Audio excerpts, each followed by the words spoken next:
Oh gosh, what is it? What isn't happening with that?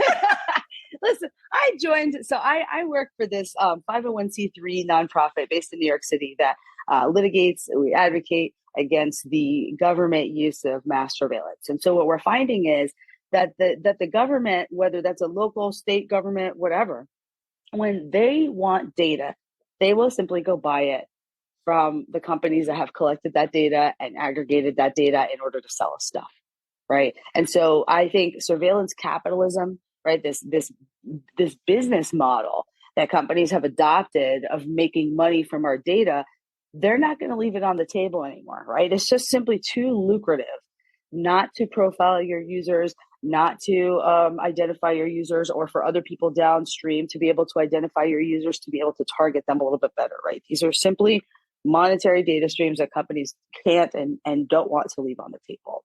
And so when we see companies like Apple making changes to their advertising ecosystem that zero out all of the ID numbers on your particular iPhone so that advertisers can't reconcile your device ID with all the other information they have about you.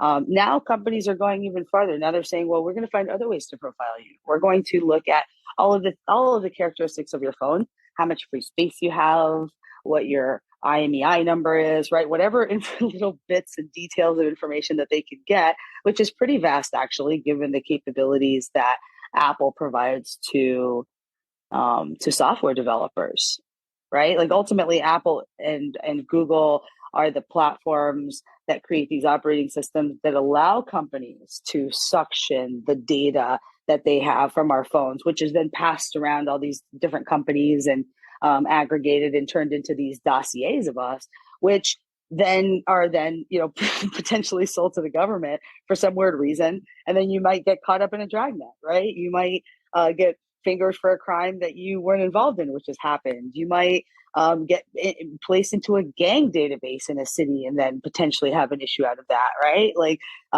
the automated license plate software that the police have in their car can potentially pick you up, right? There are just a lot of different things that can happen. There are many different systems that are connected now in ways that the public doesn't understand very well.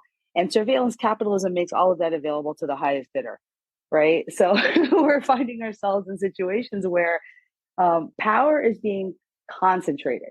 So it's not just that we're losing privacy. I think people tend to have a question about, well, if I have nothing to lose, if I have nothing to hide, then do I have anything to lose? If people are, looking through my private data, whether that's a company or a government, is that really something that affects me? In the individual, the answer to that may be no. But on the whole, for all of us together, we're collectively weakening our own safety by allowing all of this data to be compiled without the appropriate limits, without any thought as to should that information ever be deleted. Well, today, that information is kind of indefinite, right? People can pretty much do whatever they want with data.